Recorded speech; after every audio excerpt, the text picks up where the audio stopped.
Before we get started, I have a quick favor. I've been self-funding the Finding Genius podcast for 5 years now. I've done over 3,000 episodes. And as you can see on YouTube, we're up over 1 million views on the channel, which is fantastic. The next thing I really want to push on is to get up to 10,000 subscribers. Because once we do, we'll be able to put a donate button and we'll be able to solicit donations to help keep the podcast running and to also get the Finding Genius Foundation moving along. We have a big project studying anxiety, depression, and PTSD and working on a product to help people overcome these problems because I've seen them explode recently after the last 2 years of the whole virus situation. So if you would, please subscribe to the podcast. That would help us tremendously. Give us a thumbs up and check in the description for Buy Me a Coffee. It's about $5. If you could buy me a coffee, I'd really appreciate it. It would help keep the channel going, and I love coffee. Thank you.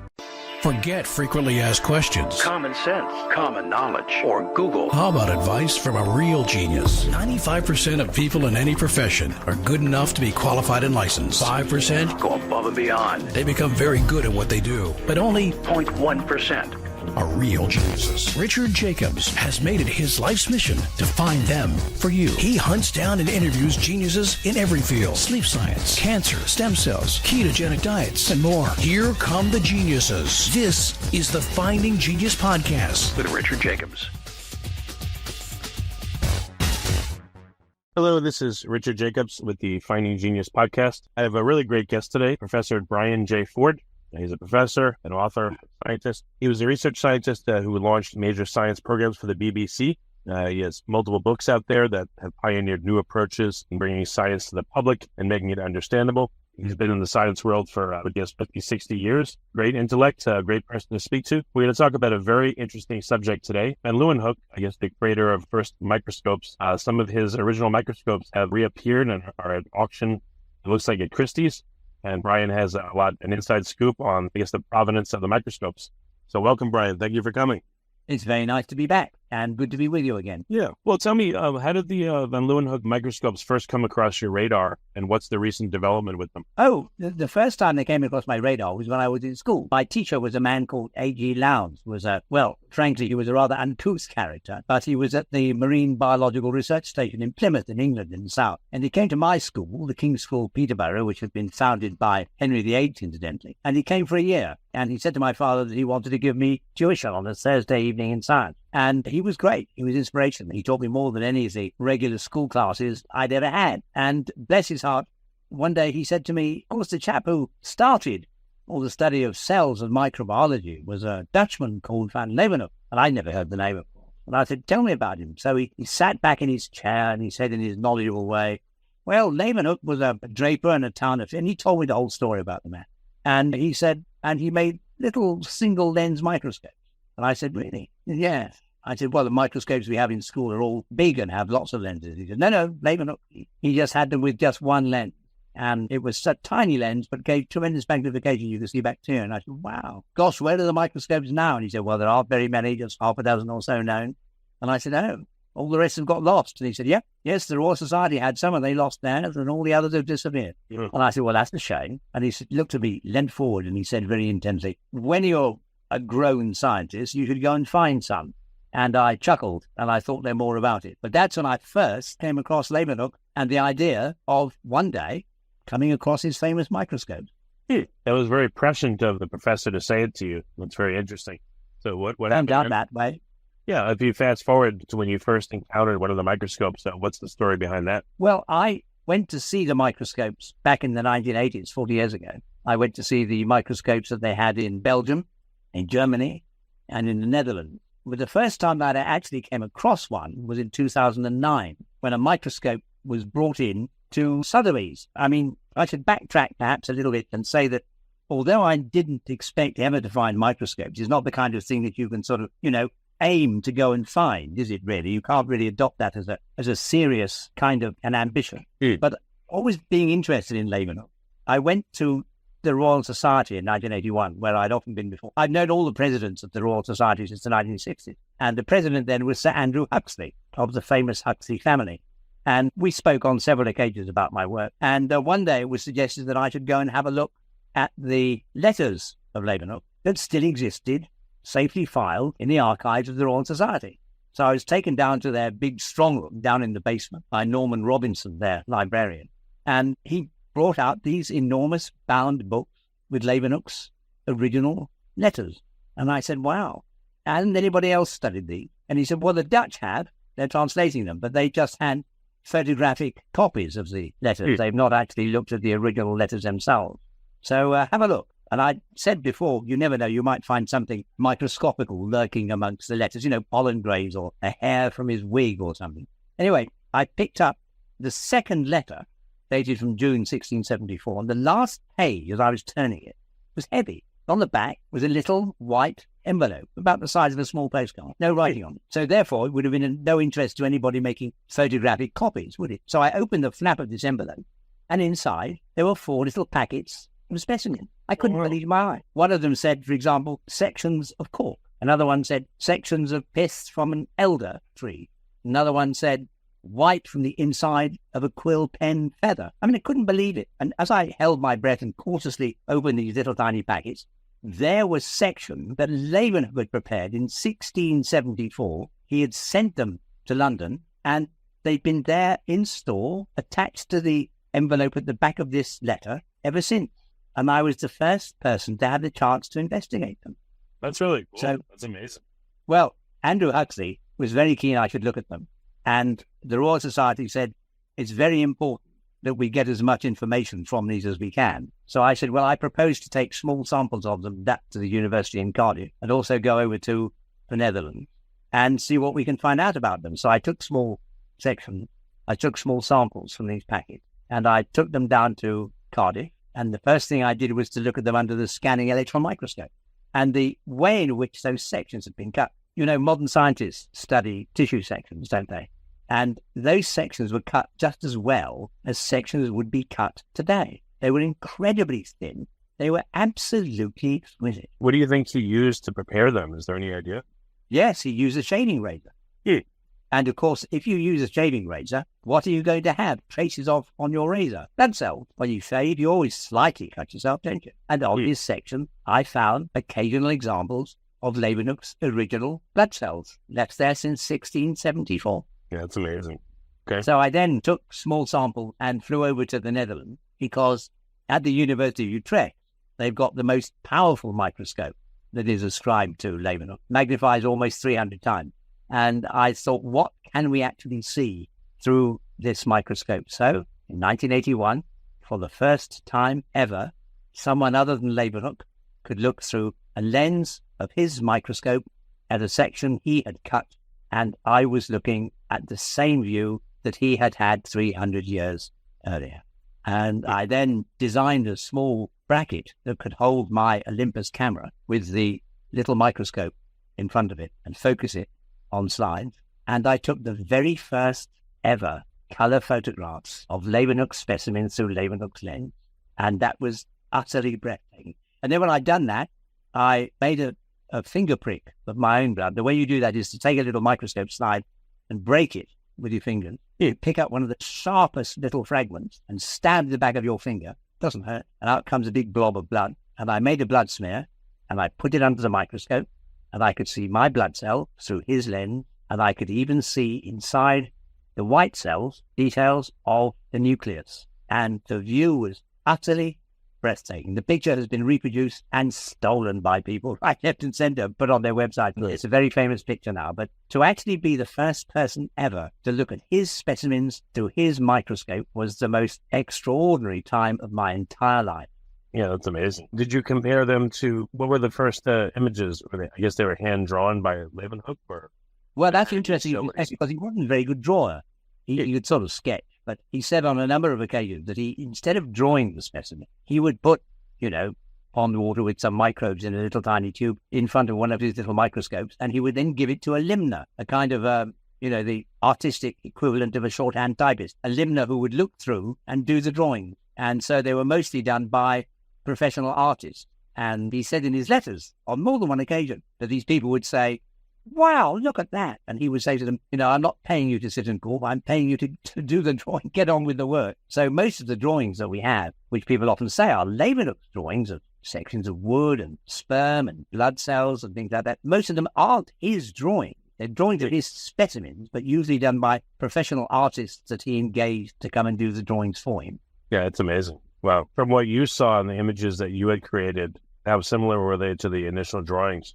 Very good. Very, very good. In fact, the most vivid thing about his specimens was the way he described them, because his actual descriptions of the microbes that he observed, the descriptions were so good, so clear, that you can actually identify the microbes he was looking at from his descriptions of them. And I have recently taken some of his original drawings and compared those with the engravings that were then published. And then I've superimposed those onto videos of the actual living organisms he was looking at. And it's quite amazing how good those drawings were. He did know his stuff. And remember, nobody had ever looked at any of these things before. Everything he was looking at was totally new to humanity, was totally new to science. And yet he was able faithfully to describe the organisms he was looking at. And we can see those drawings today and read his descriptions and just marvel at the incredible ingenuity of that. Before we continue, I've been personally funding the Finding Genius podcast for 4.5 years now, which has led to 2,700 plus interviews of clinicians, researchers, scientists, CEOs, and other amazing people who are working to advance science and improve our lives and our world. Even though this podcast gets 100,000 plus downloads a month, we need your help to reach hundreds of thousands more worldwide. Please visit findinggeniuspodcast.com and click on Support Us. We have 3 levels of membership from $10 to $49 a month, including perks such as the ability to see ahead in our interview calendar and ask questions of upcoming guests, transcripts of podcasts you're interested in, the ability to request specific topics or guests, and more. Visit findinggeniuspodcast.com and click Support Us today.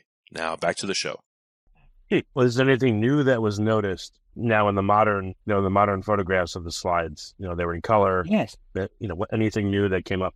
Yes, quite a lot. For example, the white cell I mentioned, the nucleus of the white cell in your blood is divided up into lobes, a little bit like beads on a necklace. So maybe 2, 3, 4, 5 lobes. They look like, little beads joined one against the other. And when you look through a modern microscope, you can see it quite plainly, but you can see that also in his. But I think the most exciting thing for me, or one of the best parts, was that he had sent some dried samples of pond life to London in 1686. And what he did, he found he'd been sent by a correspondent in Kurland, which is on the Baltic coast, the Baltic Sea. He'd been sent what looked like blackened bits of paper. And this was called heavenly paper. It was believed that the angels up above would write letters and drop them down to people on the surface of the earth. And in some anticipation of the heat of re-entry, the paper would become charred and it would float down. But this was actually letters from heaven. And Leeuwenhoek didn't believe it. He thought, I think this is dried, as we now say, algae from a pond. So what he did, he took samples of the heavenly paper that he'd been sent from Kurland, and he moistened it, looked at it under the microscope, and he said, within minutes, my microscope is showing me it wasn't paper, it was a bit of algae from the pond, using our modern terms.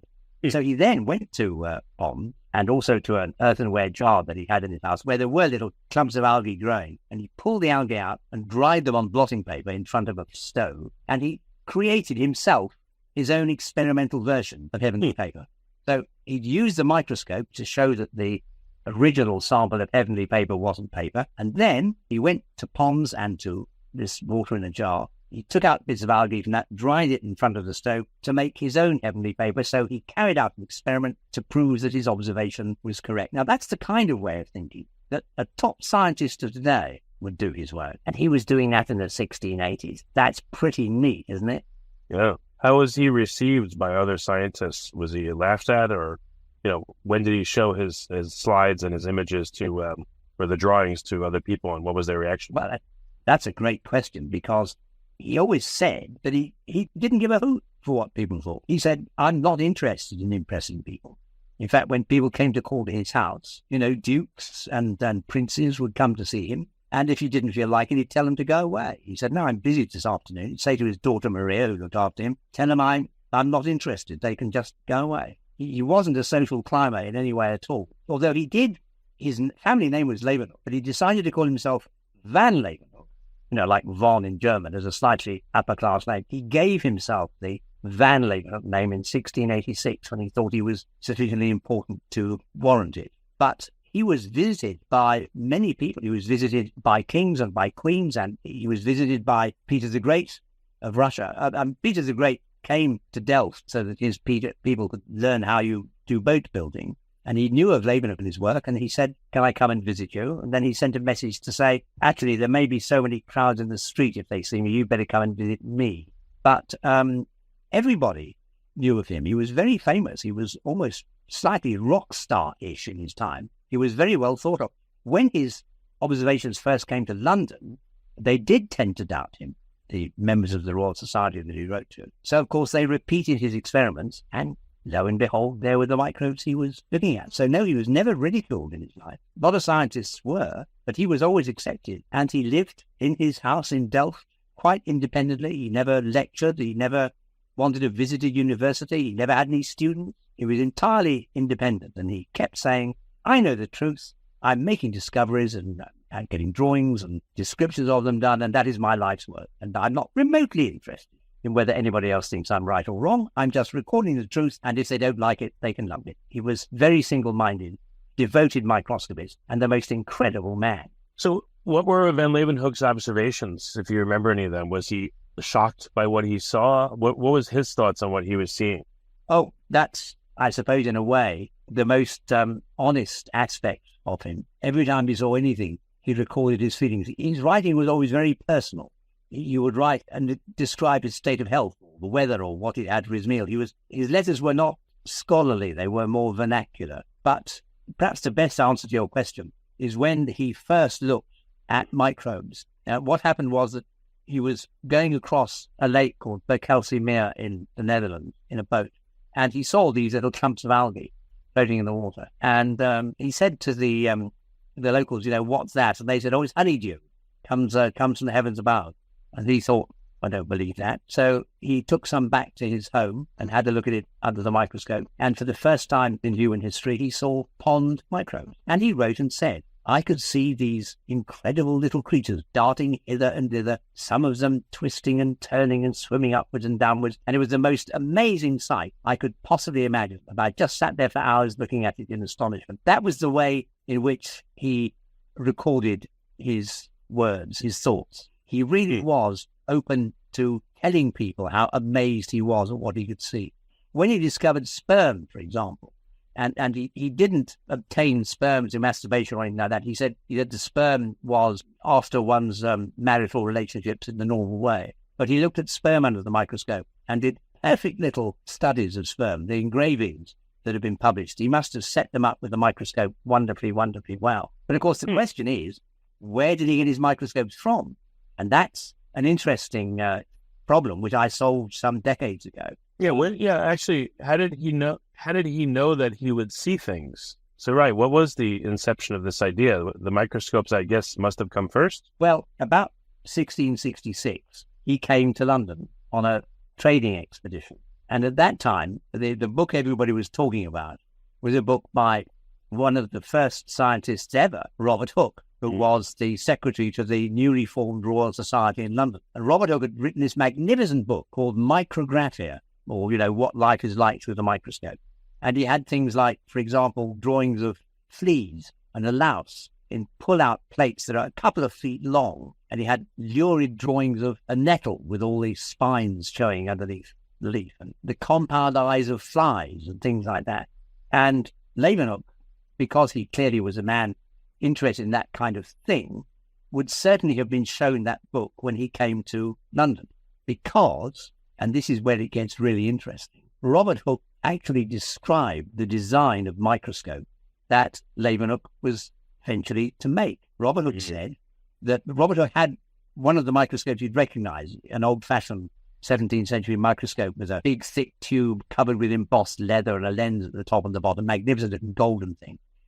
But he wrote that the way to see really fine details, wrote Hooke, is to make a tiny single lens. And he described exactly how you make it, how you draw out a bead of glass, and then you grind off the little stem of the bead of glass and polish it until it was a lens.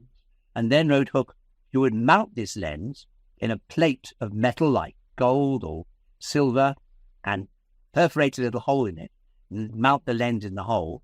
And then he said any object brought up close to this lens will be seen far clearer and at far higher magnification than any of the great compound microscopes that we use. Now, that little bit, nobody's ever seen it. Nobody's ever noticed that until I did. And it was hidden away in the preface to Micrographia where the pages weren't numbered. So, of course, unless you can say what page number something's on, it's not of interest to scholars. So that is the exact description of the kind of microscope that Leeuwenhoek made. Not only that, but that's where he got his ideas for the specimens. Because when you read the chapter that Robert Hooke had put his description in, he said that he had noticed the cellular nature of cork. And he said, I found the same structure in cork and also in elderpith. And that's the same specimens exactly which Leeuwenhoek first sent to London. So it's quite obvious, isn't it, that it can't be a coincidence that he must have seen Micrographia. He didn't speak English, but of course his host friends would have been bilingual and they'd have read it to him, because the exact description of how you make a microscope and the exact specimen that he then went on to investigate were already printed in Robert Hooke's book. So that's where the Dutch man got his inspiration from, Robert Hooke working in London. That's quite an interesting revelation. Yeah. Had anyone made, like Robert Hooke described them, but did he make microscopes, or was Leeuwenhoek the first one to actually take the ideas and make it into a microscope? No, Robert Hooke had made little microscopes, but the ones he made were these little tiny single lens microscopes. I mean, the plates of metal of a Leeuwenhoek microscope, I mean, they're smaller than a postage stamp. I mean, these little tiny rectangles of metal with a hole containing a lens. The first drawing of a microscope was a compound microscope with an eyepiece and an objective lens. That was published in the late 1500s.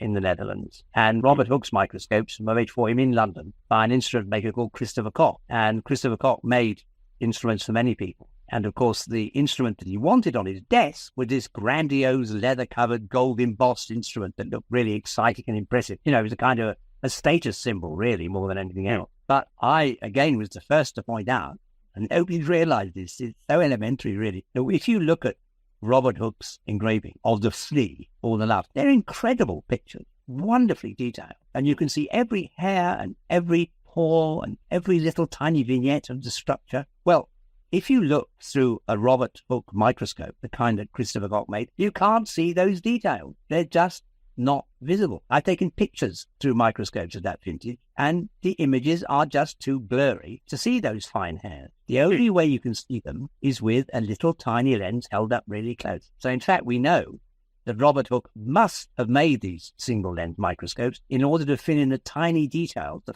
finest details of his drawings, or he could never have published them. Isn't that amazing? Yeah, no, that is really amazing. Huh. So Leeuwenhoek saw all this and then went off and spent probably quite a bit of time making his own and then doing the observations. That's incredible. Yep.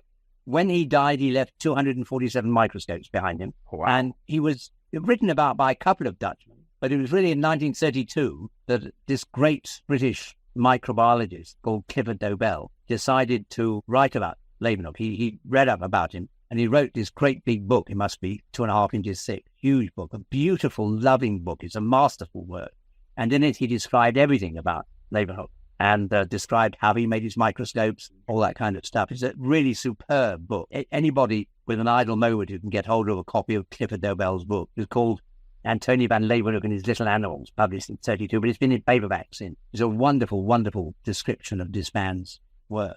Because, of course... Why would Leeuwenhoek make so many microscopes if he didn't hang around with anybody and had no students? I mean, why wouldn't he just have a few that he used over and over again?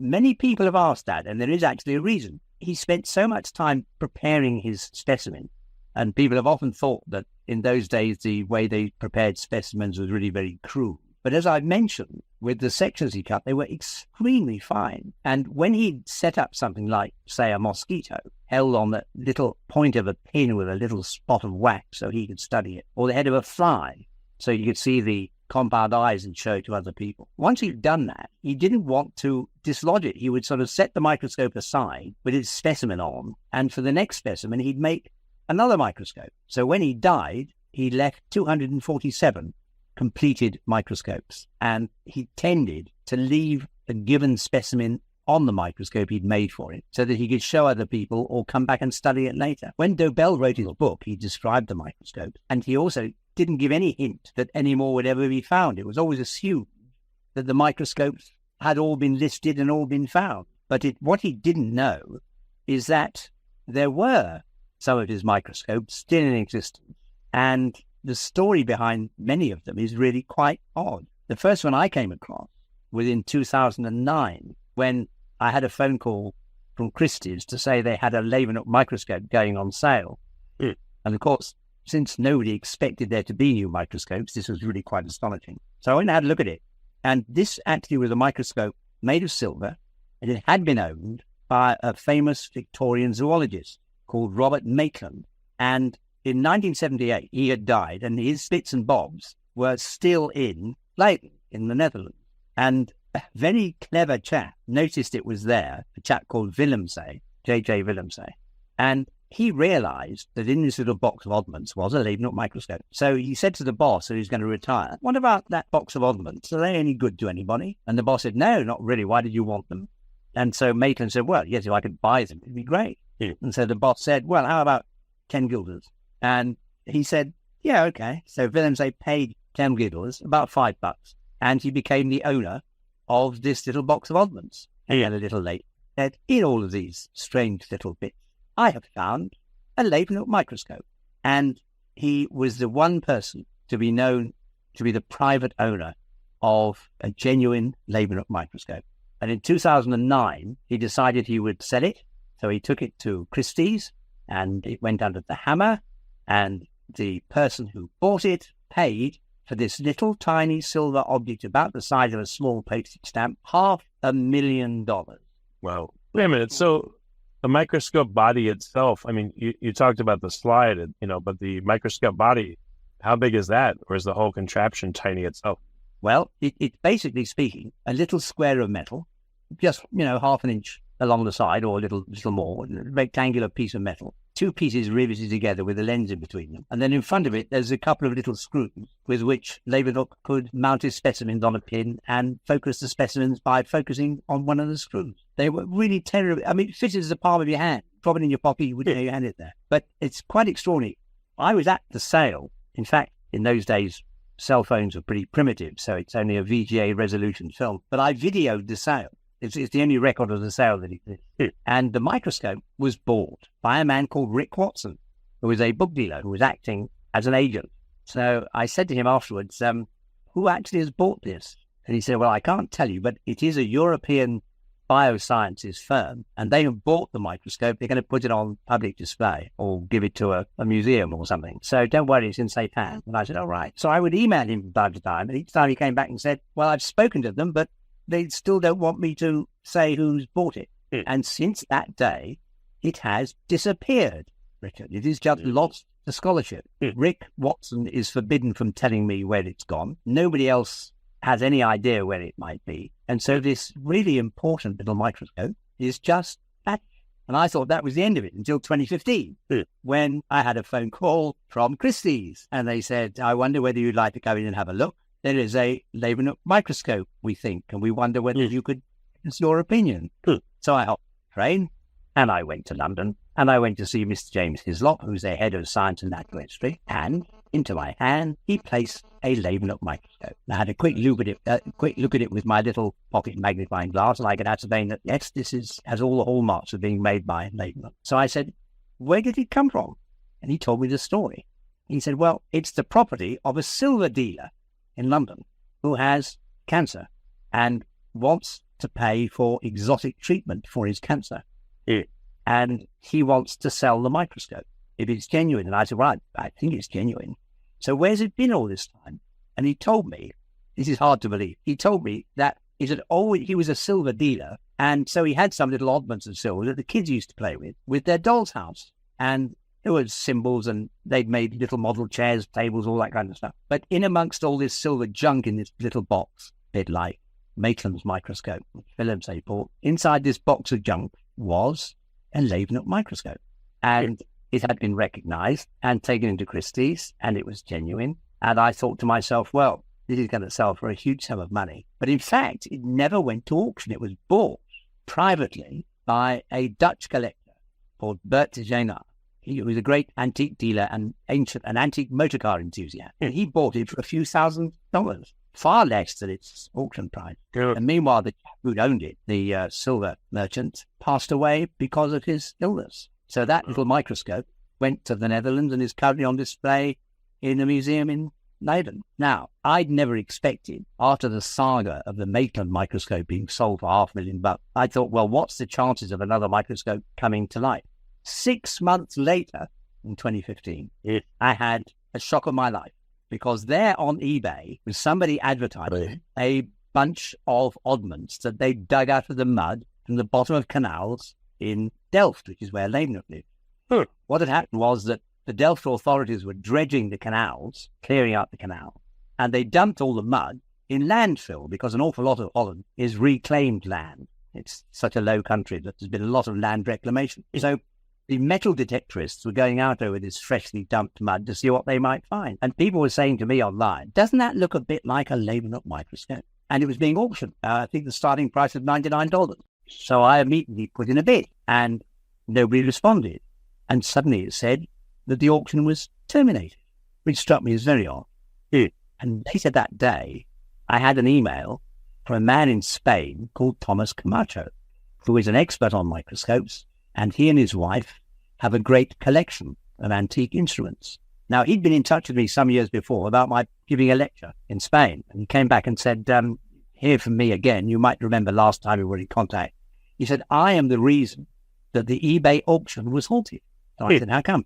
He said, because I recognized that looked like a Leeuwenhoek microscope. So I contacted the owner, and I offered him a couple of €1,000 immediately if he stopped the auction. So he did stop the auction, and I am buying it. Well, I was astonished, because, of course, you're not supposed to do that on eBay, really, are you?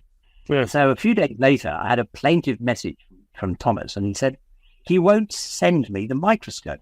Apparently, somebody's told him that amongst his little group of oddments that he was selling, a couple of coins and a couple of little oddments, he said somebody's told him there might be a valuable microscope, that he won't send it. So I intervened. He asked me what can I do to help. So I sent a message that because of Google Earth, it didn't take me long to run him down to his address. I had photographs of his house from street view. And I contacted him and said, Thomas Camacho has bought this microscope. You've got to send it to him. And he said, I can't find it. He said, the house is all being remodeled. So I had a look again at the Google Earth picture, and it was only a week or two old. And I said, no, he didn't. And I sent him the photograph of his house. I said, we know where you are, and you have to send the microscope. And eventually, he agreed to send it. So as soon as Thomas got it, he sent me an email, and he said, thank you so much. At last, I've been sent the Leeuwenhoek microscope. This one was made of brass. So he said, it's on its way to you. And I sent him back an email. I said, don't say that. We'll meet. I'll come to Spain. You come to London. I hand it over to Precious. He said, no, I've already put it in the mail. So the next day, saying, hello, Gov, can you sign for this, please? And inside this parcel was this exquisite little brass Leeuwenhoek microscope. That's cool. Now, when Bert had bought his silver one, I said to Bert, he came to show it to me in Cambridge, and I said to Bert, it's all very well, we say these microscopes are genuine or depending on personal opinion. Like art dealers will look and say, yes, this is definitely a genuine Rembrandt. You'll prove it, haven't you? So I said to him, if you let me take it to the Cavendish Laboratory in Cambridge, I can look at it under the scanning electron microscope and see the details of manufacture. But Bert just wanted to own it. He wasn't a scholar. And he said, no, I'm not interested in that. I just want to own it. But Thomas, of course, was a doctor and a microscope into. And he said to me, I'm sending it to you. Keep it as long as you want. I really want you to under the scanning microscope and the Cavendish. I have access to the scanning microscopes there through Professor Richard Langford, who runs the department. He's got his great assistant, Eric Tapley, who's a wonderful technician. And so I was able to take close-up photographs, immensely close-up photographs, so detailed you wouldn't believe it, of the way in which this little brass microscope that Thomas had slightly underhandedly bought, and I could publish all the details of how it was made. And so for the first time, we had that information. And I thought, well, how wonderful. But what a shame that I've got the details of the brass microscope, but never of a silver one, because Leeuwenhoek made them of both metals. And then, in December 23, I had a phone call from Christie. And they said, again, we've got a Leeuwenhoek microscope. And so I went to have a look. And there it was genuine. It had been found in a house clearance in East Anglia, which is the part of Britain where I live. Not allowed to say any more than that. And the chap took it into Christie. And they then asked me to have a look at it and work out what was what. Now, they'd already sent it to the Boer Harbour Museum in Leyden, which has got several of Leeuwenhoek's microscopes. And they came back with a very confusing report that was full of errors. And so I said to James in Christie's, really, I need a day with this microscope at the Cavendish laboratory to have a look at it under the scanning microscope. So James, bless him, he took the day off from Christie's. He came up by train to Cambridge, and with the technical assistance of Eric, I was able to spend the day taking endless still photographs through the scanning microscope, really close up, showing the most incredibly fine detail.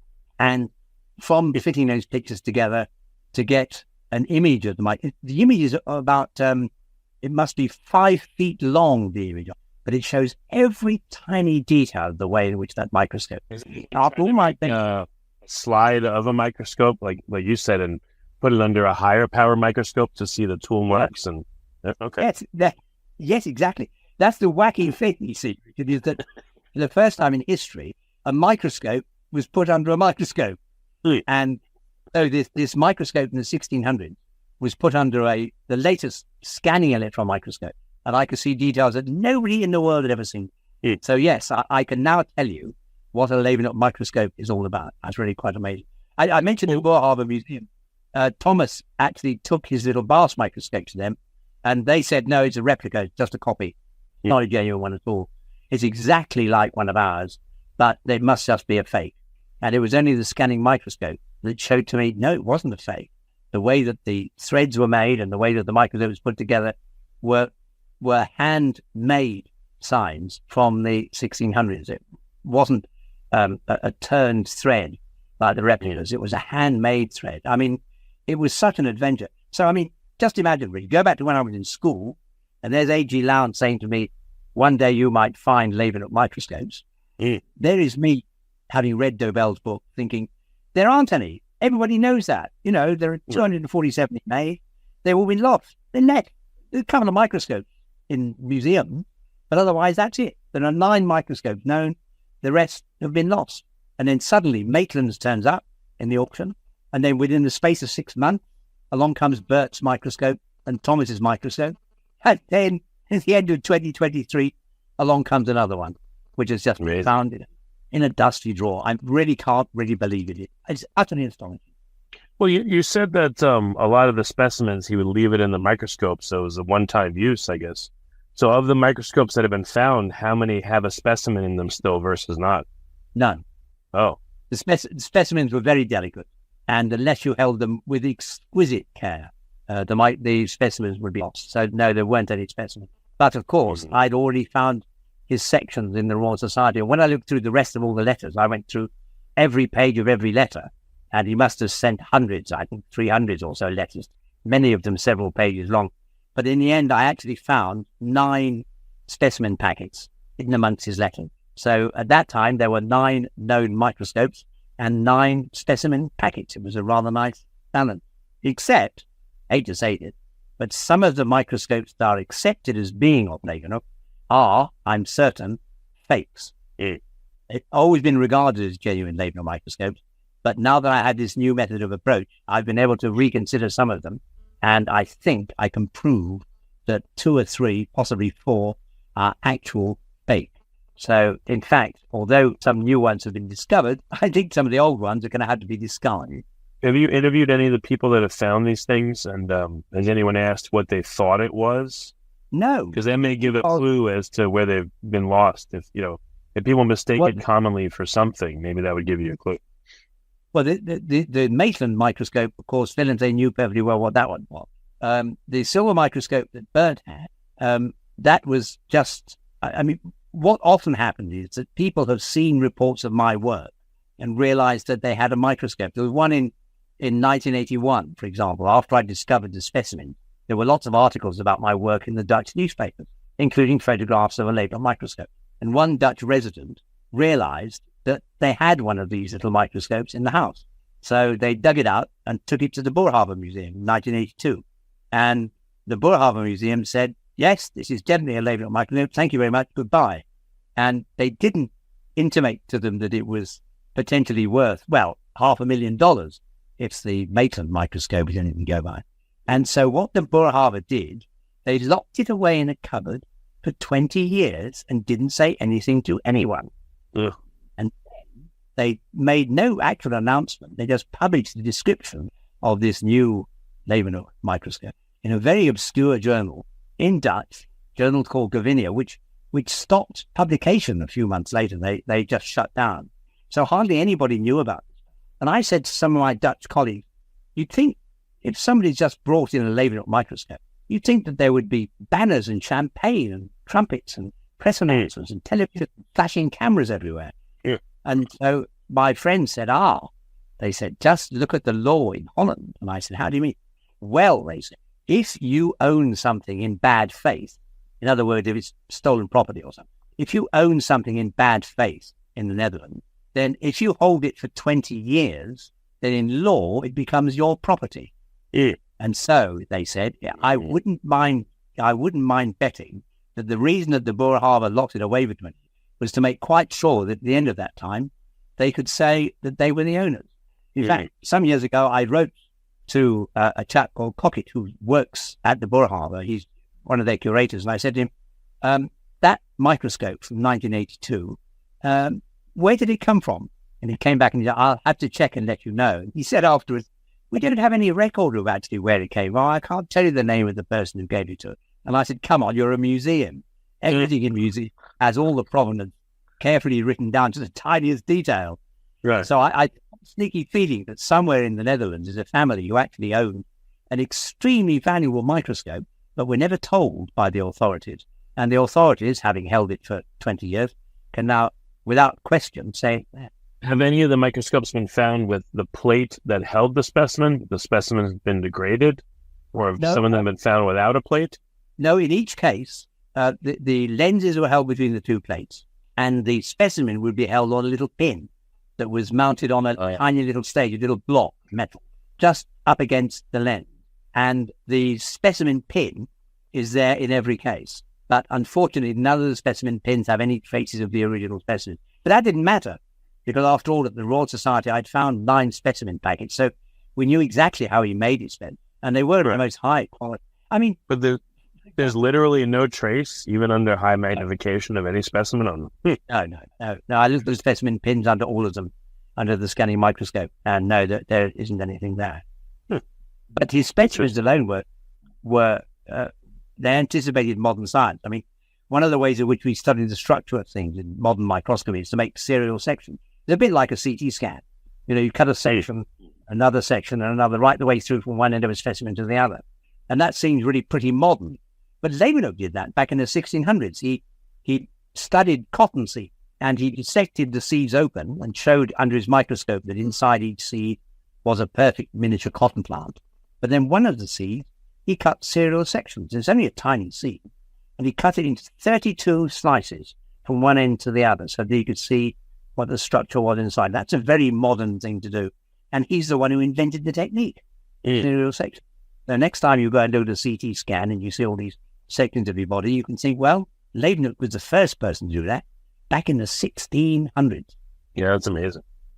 So what, did Leeuwenhoek have any children or wife? Like, who would have taken his effects once he passed away? No, he was a family of himself, in a family of 5. He had 4 sisters. He was actually christened Tonis, not Anthony, always known as Anthony. And he was born only a few days away from the famous Flemish painter, Jan Vermeer. In fact, Vermeer and Leeuwenhoek, their birth entries are on the same page of the baptismal register in Delft. Leeuwenhoek married, and he married twice. His first wife died, and he had one child, Maria. They actually, I think, had 4 babies altogether. The others all died in infancy. I mean, in those days, infant death, neonatal death was so abundant. It was very common, and it caused undue comment in those days. An extraordinary, tragic story when you think of it. But his daughter, Maria, who never married, she looked after him for the whole of his life. Really, she allowed him to do all his work by running the house.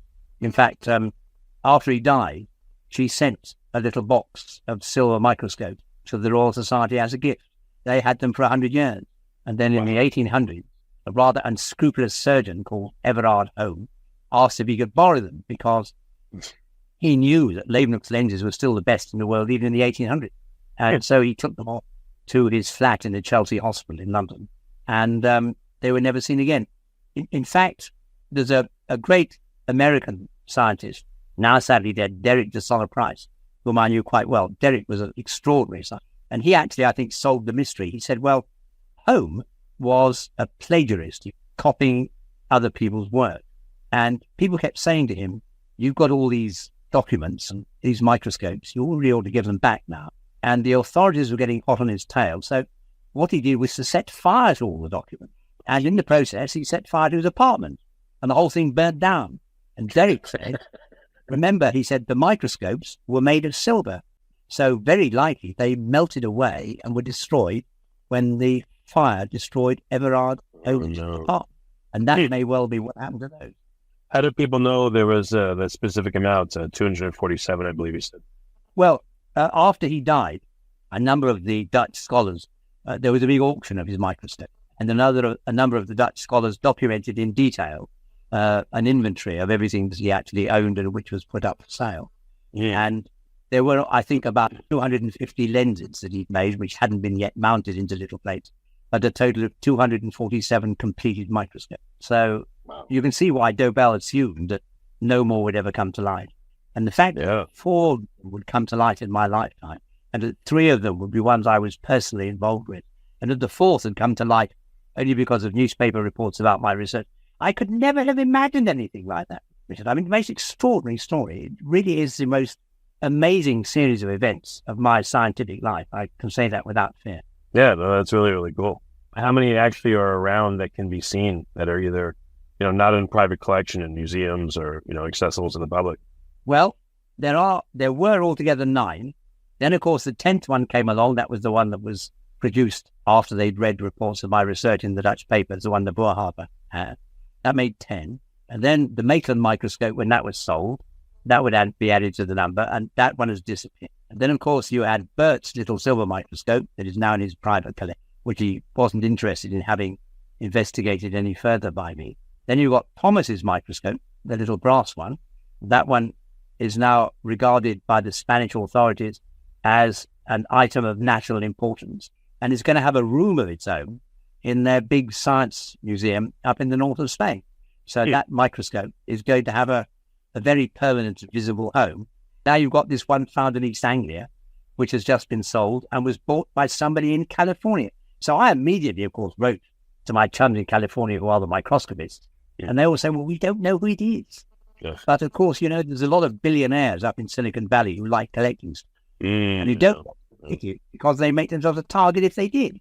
So it may be that this last silver one has been lost to scholarship as well. However, that doesn't matter to me because before it was sold, I had a day with it to photograph every aspect of it under the scanning microscope, and I shall be publishing those findings over the next few months. Oh, okay, excellent. So you're going to be publishing them. That's wonderful. What effect do you think that'll have once you publish them? You have no idea, or I guess a lot of people will come out of the woodwork and maybe more will appear. Well, that, of course, is perfectly possible. When I was younger, anybody said to me, what about Leeuwenhoek microscopes? I would have said, well, they're long since lost. But since, these 3 have come out in the last few years, who knows? But when you say what will happen, I can also tell you that people will start pinching my research. It happens all the time. Yeah. When I discovered the specimens in 1981, the Dutch put on a big exhibition about the specimens. No mention of the fact that I discovered it. They put it on display as though they'd found it themselves. Yeah. And there are a couple of people now in the Netherlands who've got, I think it was €500,000, enormous grant. And their grant is to try and see what you can see through Leeuwenhoek microscopes. I mean, that's all been published over the decade. What if you put out a prize once you do your publication, and then you say, you'd like to get one more to look under, electron scanning microscope, and you have a prize amount. If anyone, you get a lot of fakes, of course, but maybe more real ones were surfaced that way. Well, that would be good. But I may say that if I had spare money enough to give away a prize, I would probably be languishing somewhere exotic at the moment rather than talking to you. So, no, I mean, you could ask. I'm sure there's someone that can cough up $1 million if it's found. Well, but they would do a prize. It would be interesting, although I think the very fact that these other microscopes are suddenly coming to light because people see pictures of them in reports of my work and think, oh, I've got one of those.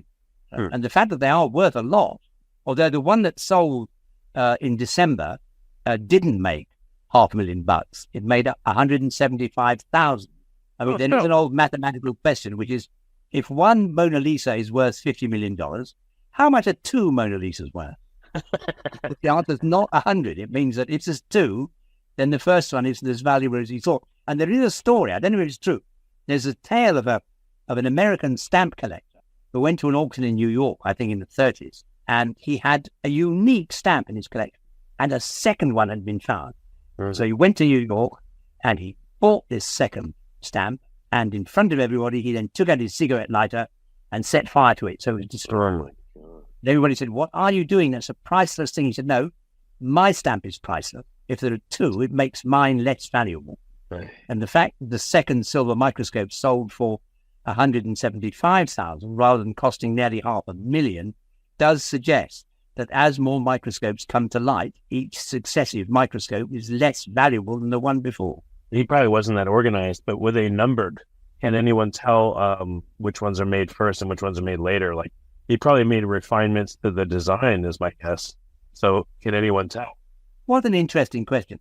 The one I've just been looking at, this Anglia microscope, as I call it, has actually got another 4 on it. And there's another silver one which has got a 3 on it too.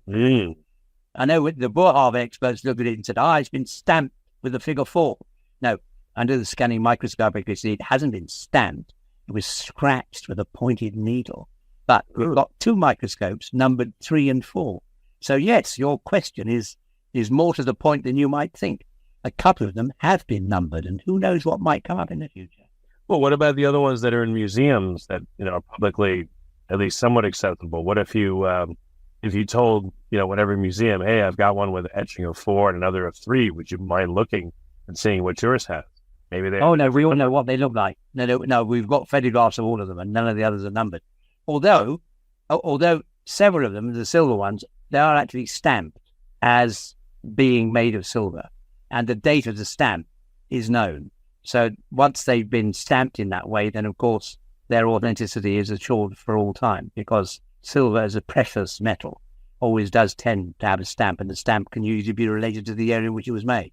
But no, there aren't any more numbers in them, and it would be difficult. But I would assume that since silver is such a soft metal and easy to work, I would assume the silver microscopes were probably made early in his career, and the brass microscopes, because brass is much harder to work, I would think the brass microscopes were probably made later in his career when he got used to working metal. So I wouldn't mind betting that the silver ones preceded the brass ones. I just think that. Yeah, are there any design changes in the brass ones? Yes. No two are the same. No two are the same. There's subtle differences. For example, the 2 silver microscopes, the one that's just been found in Burt's, they're almost identical, but the little positioning knob in Burt's is a little round knob, whereas the positioning rod at the positioning control in the one I've just been looking at is a little rod of silver.